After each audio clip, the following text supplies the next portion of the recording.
All right. Welcome back. If it's your first time joining us, I'm Susie. This is Bam. Hey. I am known or called by Bam as Sweet Pea, so that's why you're joining us on Sweet Pea and Bam. And we're here to talk about... What are we talking about? We are doing a part 2, basically. Excuse me. Our last podcast was about availability as a single person. So, hey, you're single, but are you actually ready to date? And we broke it down into 4 little aspects of, are you emotionally available? Are you spiritually available? Do you have time to date? And finally, are you financially available? So we kind of spoke a little bit practical last time, but mostly theoretical. So we got some feedback from our listeners. Thank you for the feedback. And we are going to personalize some of what we spoke about last week and talk about what it was like for us. We're going to share our dating journey. It was long-distance dating, so we're going to get into some of that stuff and talk about, hey, were we ready to start dating? What did that look like for us? And we're going to kind of break it out with the concepts that we spoke about last time. Yes. Well, on that note, were we ready for dating? I think at the time that we met, we didn't think we were. Would you say that's true for yourself? I definitely did not think I'm ready to date, and I told Susie that. Yeah. And which made me sad at the time because I was like, oh, I like this guy. And he said, I think what you told me when we were meeting, I think we were having lunch or dinner or whatever one day, and you were like, yeah, I've been praying about getting married, but I am not ready at all. And I was like, oh, well, that's pointless and sad because as we have elaborated on time and time again, we believe, at the time I was, and you too, we believed in, and we still do believe in dating towards marriage. So I was like, well, that's dumb. But obviously things progressed from there, which I don't know if we're going to be going entirely into like our story of how we met and, our relationship per se. If you want to hear that, let us know. Yeah, let us know if you want to hear it. It is a funny, very funny story, a hard story, but a good one.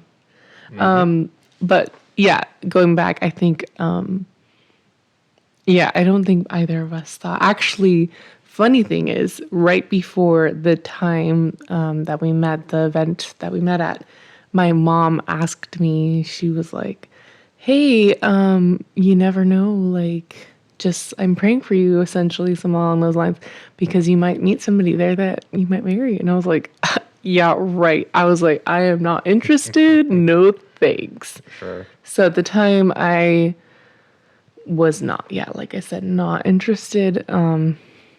But things changed as we went. So, I mean, we can get into that. The first aspect of, are you emotionally available? Do you want to start first to say, like, do you feel like you're emotionally available? And if not, like, how did you become emotionally available? So, for me, I don't think I was. And I think that was a big journey for me when we did start dating. So, I'm overthinking it. So I think for me to break it down, I think I was scared of girls. I think that's how I would sum it up simply. I had not really been in a proper relationship before. I was pretty scared of going into marriage and like messing it up or falling into sexual sin. I was that guy, hold hands, didn't want to hug anybody, didn't want to have anything anywhere near that.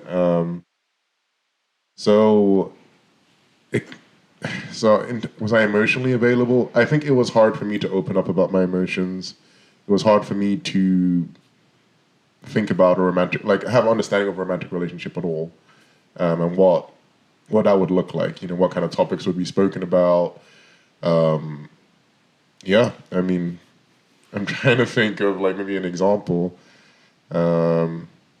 Of like my lack of emotional availability in our dating journey. I don't know. I think I was here's a good one. So when we would talk on the phone, oftentimes I would I would be thinking about what Susie had said, and I would just be quiet, just mentally processing for a long time, for like 30 seconds, and I'd just be thinking. And it was like, I felt the weight of the relationship so much. I didn't want to say the wrong thing. I was like so much in my head, and it was like, I'm sure it was awkward for Susie to put up with these. This was the early days, but I was so scared. I think maybe fear was a big part of it. Like I didn't want to mess it up. I didn't want to say the wrong thing, and yeah, that's my emotional experience, and well, why I don't think I was emotionally available, but I think I grew into it. Yeah, I think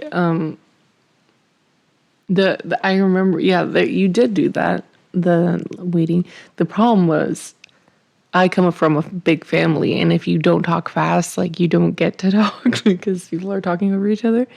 So often, like I would be like, "Oh, he's silent, so let me just keep talking, or whatever." And we actually had a conversation where you're like, "You talk too much. You never let me talk." And I was like, and I remember it was like a time of growth because you were able to finally tell me, like, I'm sitting here thinking about something, and you just talk. So that was actually improved our communication, but that's interesting because I didn't really remember that. But yeah, I think there were things there that I remember. But to be honest, it's funny because as you grow in a relationship, you kind of almost like forget that that person was like that. But I remember you were super, yeah, you were super like withdrawn and like shy almost. I was awkward. I mean, But I thought it was adorable, so I was drawn, and I was like, he's so cute. I was out of my element. I mean, and that's part of being in a relationship, I guess. And a lot of the stuff you grow into because Yeah. if you've never done it before, it's going to be awkward. Yeah, but so how did you like get more open? How did you start to open up? Well, I think we communicated what we wanted our normal to be, like what level of vulnerability we wanted to have with each other. Yeah. I mean, we still tell each other this till today, but nobody's a mind reader, so emotions are not obvious outside of your head. I think I even told you at some point early in our relationship that why just because I said it like this means I'm feeling like this, or because of a certain way I structured a sentence, you should be able to tell what I'm thinking. But it's very not obvious. I mean, even within your own family, you're going to have miscommunication, let alone somebody you've just met. So I think I was challenged based upon the expectations we discussed to put myself in uncomfortable positions, just try my best to talk about how I was feeling, a little bit more spontaneously, to specifically talk about being super fearful in conversations. I think I just had to kind of step out in faith and, trust that even if it didn't land perfectly, that it was authentic, and that if I did say something that didn't land right, I could still apologize about it, that you could still be sensitive and spontaneous. Yeah. And I think earlier you might have said like you weren't emotionally available. I think it was more you weren't very open with your emotions at first, but it wasn't like there was something that was, I don't know, because I remember in our we had previously talked about it, like we were saying like, oh, maybe you shouldn't get in a relationship when you're not emotionally available. But I think what you're talking about, it can be very normal. So I don't want someone to think like, oh, well, I'm really shy and I have a hard time sharing my emotions. That doesn't mean you can't get in a relationship. I don't No. say that would classify you as like unemotionally unavailable. Like, but I feel like there were things in your past that like you had processed and gotten through, and like maybe not entirely or anything, but like, and we were able to talk about a lot of that stuff. That was a big thing actually. Very early on in our relationship, there were things about our past that we became super open, and we were like, here's the deal, here's what has happened, of past traumas and stuff. It was just like a glimpse into it, but the fact that you were able to like open up to me at all about it like told me a lot about how it would be going forward with you. You know what I mean? Yeah, I think that gave you the context of where I was coming from, so you now had a context for how I was reacting and things that I might be struggling with. Yeah. Because I didn't give you everything, but it was like I'm coming from this, so you can expect this. Like I'm gonna carry some scars, or some that is gonna have a little bit of a legacy, Right. on me. But it wasn't like you hadn't like faced it yourself, so you were not able to grow because of that. Like you grew because you had faced it, and you had no. It's hard to say how I want to say it, but like you'd faced what had happened and in a way overcome through your testimony through God. And so that, even though you were still, I would say maybe like stunted, I don't want to say it like in a mean way, but like you were more withdrawn and not as open, but like you were able to grow because it wasn't something like you were hiding or not willing to, face and like grow past it. I don't know. Does that make sense? Well, I think you could say stunted. I think that's fair. And I think what we said in the last episode was not that you should be fully healed from what you've been through, but you should be in a place that you're ready to move on. You're in a place of the healing, or you can talk about it. You're ready to make some steps in the right direction. And I think I was ready to start moving forward. I wasn't looking back, and I wasn't like, I need to stay where I am right now. I was like, hey, I'm ready to move on. Yeah. And I think that was good, because I think going into mine, where I was like, I wasn't, but I didn't realize it at first. For me, like I said earlier, I was not looking for a relationship. I was really not interested actually at all in a relationship. I was very interested in you when I met you, because you were so different than what I'd met and what I'd known. And you were like, I literally, when I met you, I was like, is this person real? Is he like scamming me or something? I'm Nigerian. That is not what I meant. But like, I was like, what are your ulterior motives? Because I just, I'd been in previous relationships where there was a lot of pain and hurt. And we met, we talked, we initially didn't jump gung ho. We weren't gung ho to jump into dating or anything like that. We talked, we've gotten to know each other pretty well for a little while. I mean, not a super long time, a couple months, but this was like talking like 24/7. Anyways, and then you asked me out and I said yes. But we were really serious from the onset of our relationship. We really wanted it to be from God. We didn't want to be doing something that would not bring God glory. We didn't want to be doing something that would end in either of us like drawing away from God because of it, things like that. So we were super serious, and because of that, we were praying a lot. Yeah. And we decided to actually fast and pray, and even fast from our relationship, I guess you could say. Yeah. We basically were like, hey, let's not talk for a certain period of time and just pray and just seek God and all this stuff. And it was during that time that God revealed to me, like, you are still kind of broken and you need to just be alone with me, essentially, and heal before you can try to be with somebody else. That's kind of the gist of it. Long story short. But anyways, so we actually took a break.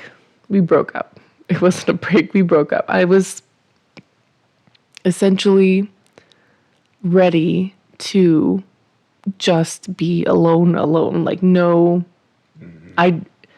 which is a lot more complicated than that. But basically, long story short, it was like I needed to just be with God. And that's what I felt like God was leading me to do. And then a while later, God, I felt like God really healed me. God did like numerous things that were very like miraculous. I don't know what you would call it, but really healed me and helped me to become emotionally available and like ready. And then that's when he started, I guess, whispering to me like about you, and I was just still very interested in Pam. Let's put it straight. But yeah, it's kind of a complicated topic, but essentially that's why we talk about, we don't just say like, in the previous podcast we talked about like the theory of like being emotionally available. We're not just saying it because like, oh, that's the ideal. Like it can be very hard to do that. But if you do, like I'm thinking back, if I had not gone through that time where we broke up and I was healed, God was working on me to be healed myself, not where, oh, I was focusing on myself and like self love. No, I was focusing on God. I was becoming more open to Him about, what had happened, the hurt and the pain that had happened in my life. And sorry, I'm like getting emotional just thinking about it. Like, if God, like, you need to be whole with God before you can become one with somebody else.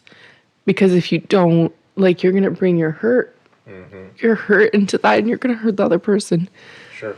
So, anyways, what we're talking about is like very real. Like, we've gone through it, and sorry. That's all right, Susie. Let me take over. Well, you kind of touched on the spiritual availability as well. I mean, and that, I mean, they are neatly, pretty close to each other. And I think your emotional availability was tied to your spiritual availability, right? Like you said, you needed to be whole with God, and and He would heal you from some of the past to prepare you for the next season you were going to head into. Yeah, and it wasn't like a spiritual, like, oh, I was spiritually far from God, but it was just like things that like I needed to surrender to God, not in like a, Yeah. oh, I'm like these sins that I've been hiding or anything. It was just like, I'm very hurt, and like I need to spend some time, alone time with God. Jesus spent alone time with God, and He Yeah. was God, so like we need to as well. Yeah. Yeah, I was about to blow my nose. You put me on the spot. All right, for my spiritual Okay. availability, I mean, I was close to God. Well, as close as anybody. I was trying to be close to God. I mean, I guess I can say it like that. I would say, something that just popped into my head as I started speaking about it was I had recently had come to the realization about my faith was not dependent on the stuff I did in church. And maybe I'm gonna bring it home, but I was in my local church. Long story short of me and Susie's situation, I was born in the UK. She was born in America. We met in the States at a church convention. That's where we met each other. We liked each other. A couple years later, we're married. But so when I was in the UK, I did a lot in the church. I did. I was behind the scenes with the cameras and the audio equipment, the projectors, in the youth work. And nobody told me this, but I think in my head, it became as if my Christianity and my faith with God was like the same, it was kind of tied to my works. And God kind of revealed to me that, your your faith comes first, and everything else that kind of flows out of it is secondary. But if you think just doing stuff in church is going to make you a strong Christian, you're going to fall. You're going to be weak. And I think that was an important step before I met Susie in knowing that even if I'm not doing anything in church, I mean, doesn't mean I'm not a Christian. My faith is independent of my works for Him. The only thing I need to give Him is my heart and my will. And I think that kind of prepared me for marriage and, in a season of not doing anything in church and having a strong foundation in Him, even without having, Christians around me all the time, being in church 3 times a week. A lot of that stuff kind of helps you what guides you in the right direction, but you need to be able to stand when you're by yourself as well. So that I would say that's part of my spiritual journey, and that was before we met. And then I think I feel like I had a better foundation for marriage because of that previous step. Yeah, I think part of what made us spiritually ready, I guess, would be our testimony, which maybe, we'll make a separate thing about our individual testimonies, but both of us had a foundation of knowing God and being in a relationship with God, choosing to follow God despite, everything around us, and really being dedicated in a way that it's not just, like you said, it's not just going to church, it's not just being in the choir or whatever. I cannot function without God. He is everything, that type of relationship. And so I think that is really important. And if you have that, like that goes a long way, and just being right, like just having your conscience free. Like it's pretty basic. I feel like I would say it's pretty basic. Like because the fact of the matter is you're going to be continuously growing spiritually. So Yeah. just have a solid foundation of Christ, which is the rock, So Yeah, and I think salvation is that's it. Just being committed to serving Him and committing to doing His will and not your own. I mean, I think that's we've all heard it before. I'm sure there's many Christians listening to this, and if you're not a Christian, you're very welcome here. Also, but I think that sets you up for success. I mean, we are unapologetically Christians, and we believe that's the best way to go. We haven't tried it a different way. We haven't tried dating or being married in a different way, but we believe, and I guess we're biased, but we still believe it, that this is the right way to go. Yeah. And because God has helped us so much. Even, I mean, I've been married super long, but like God has helped us so much even in this time, but especially during dating and waiting, because that was super hard, which is a whole nother story. But yes, having that spiritual maturity or availability, like we said, is really big. And one thing I really want to emphasize is spiritual maturity. Like the length of your spiritual life does not equal spiritual maturity, because some people might think like, oh, well, I've only decided to follow Christ for this amount of time, and it hasn't been like 10 years or 5 years or whatever. But your level of dedication is what matters. Like, are you willing to do anything and everything for Christ? Like, that is what matters. And of course, that's like the faith part, but also like works, like, are you putting in the work to continue in that dedication, like reading your Bible and praying and stuff like that? It doesn't the time part it helps, but like it's not the thing that determines that, because there are people who've said they're Christians for like 20 years and they're not really dedicated. So yeah, just felt like I had to put that in there. I think you're right. I think that's a good point. We'll move on to our next point. Do you want a tissue? No, I'm okay. I think, and this is going to be a little bit more lighthearted.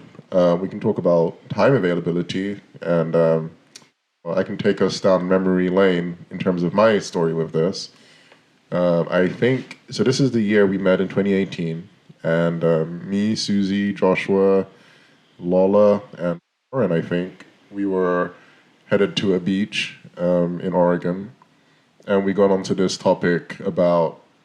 Somehow we started talking about long distance dating. I mean, not that anybody was openly in a relationship in that vehicle. Was trying to. Me and Susie kind of had feelings for each other, but we hadn't put anything in the open yet. And I kind of just dropped this big bombshell that I think I would not be able to be I wouldn't be able to be in a long distance relationship because I'm really bad at texting. I'm really bad at texting back, and I don't really like checking my phone a lot. Still to this day. I don't like having to check my phone, but I am on my phone a lot, like everybody else is, I'm sure. But I basically said that. I was like, Susie, I mean, not Susie specifically, but everybody in this vehicle, I don't think that's going to be me. I don't think it's going to be me long distance dating because I'm not really, I don't feel like I want to spend that much time on my phone. But little did we know that God would, I would actually be very motivated to check my phone, and that would actually be a stumbling block for us. Wouldn't be a stumbling block for us at all.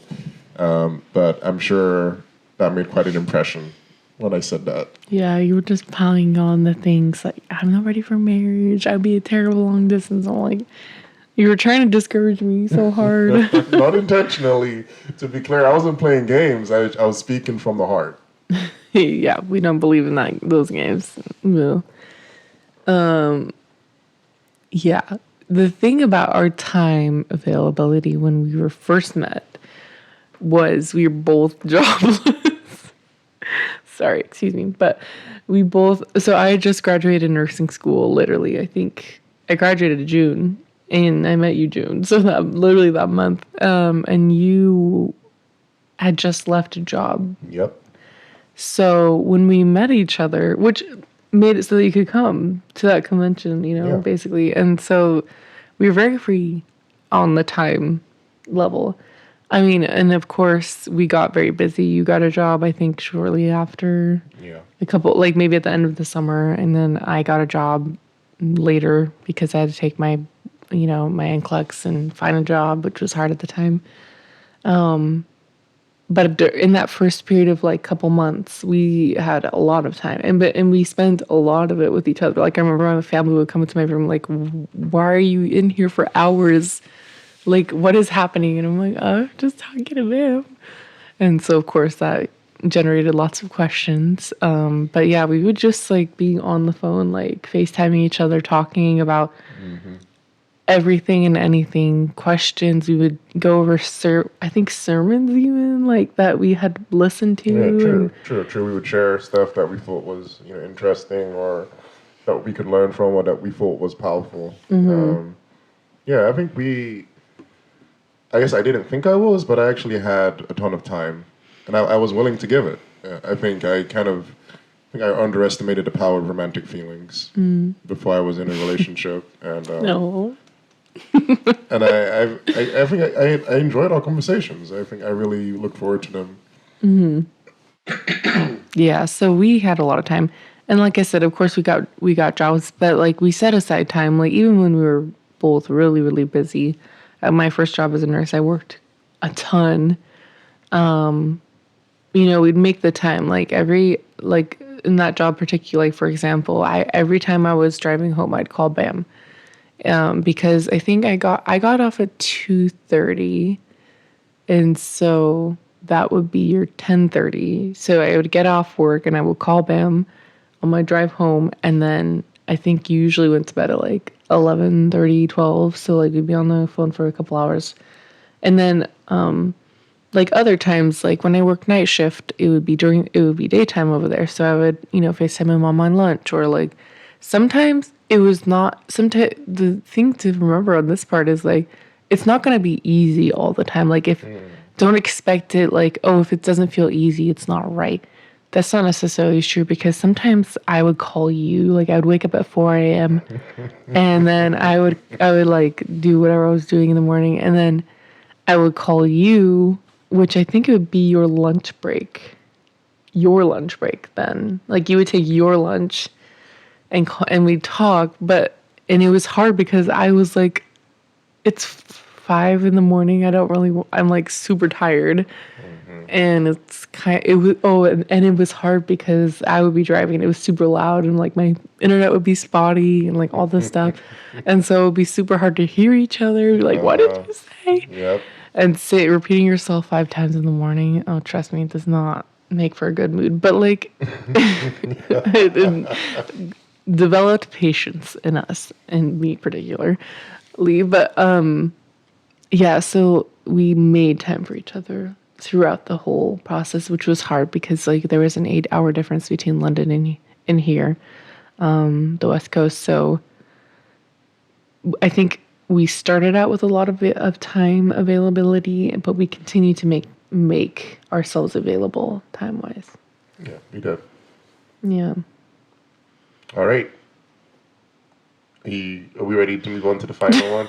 Sure. I have my eye on the time a He's little very bit. I've got my eye on the time, and I know there's some people out there who appreciate structure and not having it too spontaneous. Hey, this is why we have different churches. I mean, let me preach on it right now. Some people want to have a spontaneous church where the minister would just, hey, time to sing a song. Look what the Lord has done. Other people just want a short 20, 15-minute sermon and they want to go home. So you have every... We've witnessed both. We watched the service recently. Hey, okay. We loved it. Hey, so, I can be spontaneous. But to move on, financial. So, hey, we're going to get a little more serious now. So, I would say we were financially available.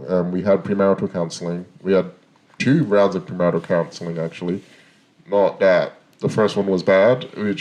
It took longer to get married than we thought. So we had initial premarital counseling because before we get married at a certain time, and that time was actually moved back, and we ended up having a second round.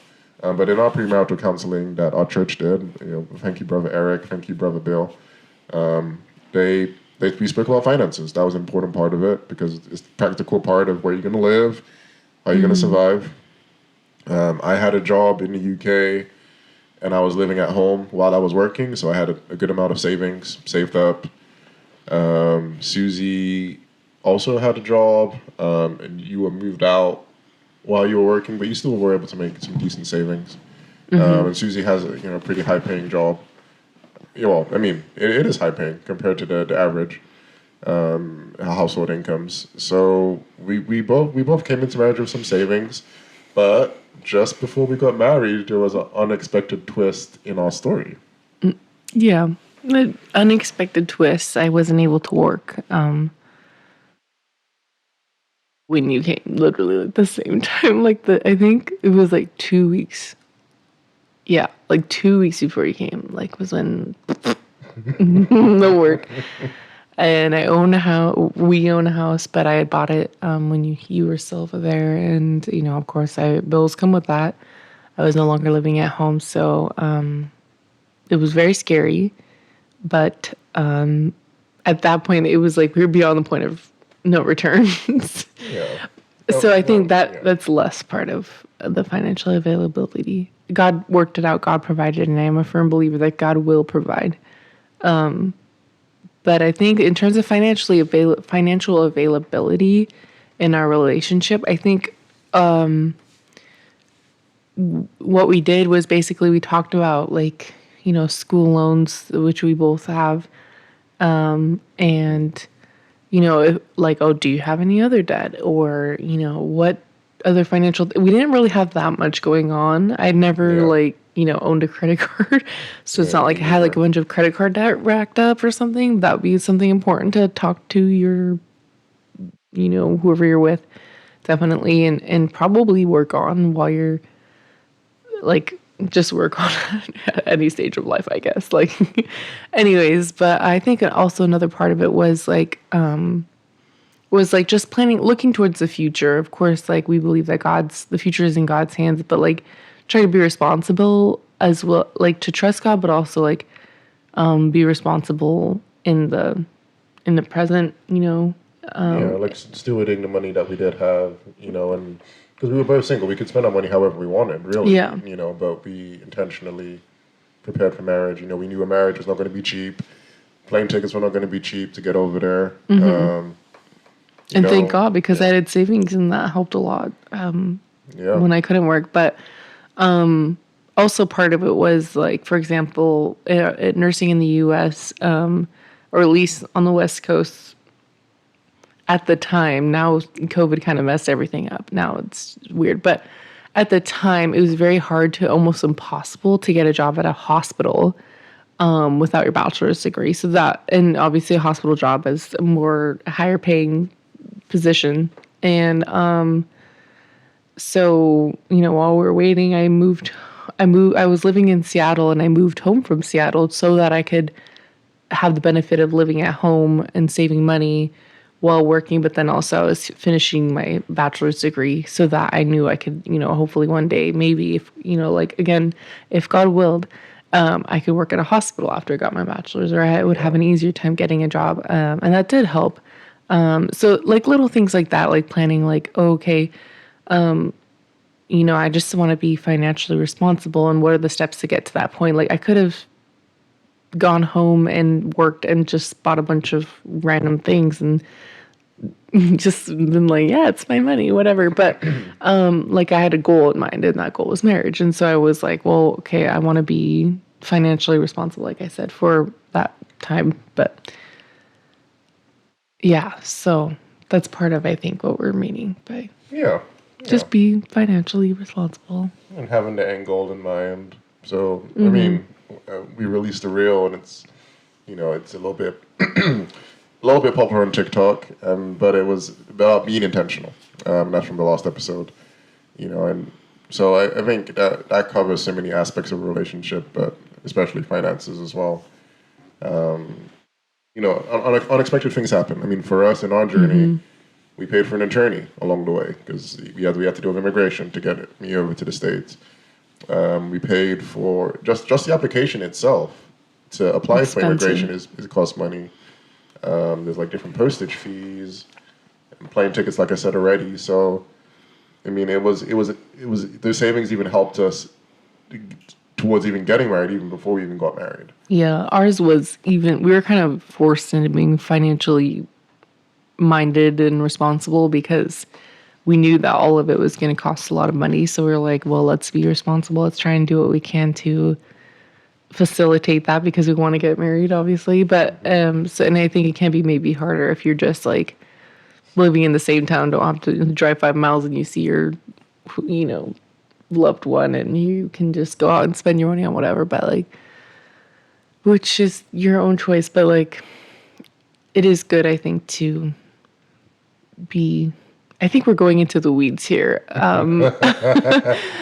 We're talking more about like, what are you ready to get into a relationship? And I think like a lot of it is just being responsible on your own and learning those things that help with financial responsibilities. And then also when you're going to potentially get into a relationship to talk about like different financial things that, debt and things like that.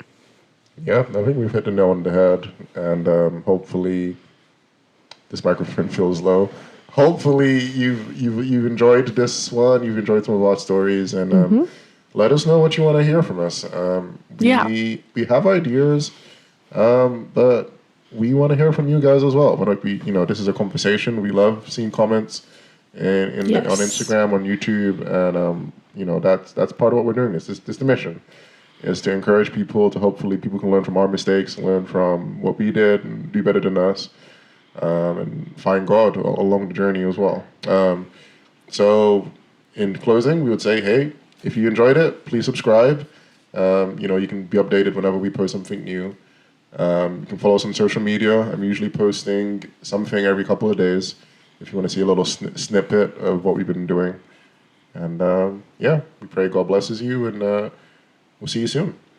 Yep. Don't forget to like, comment, and subscribe. All right. Bye. Bye.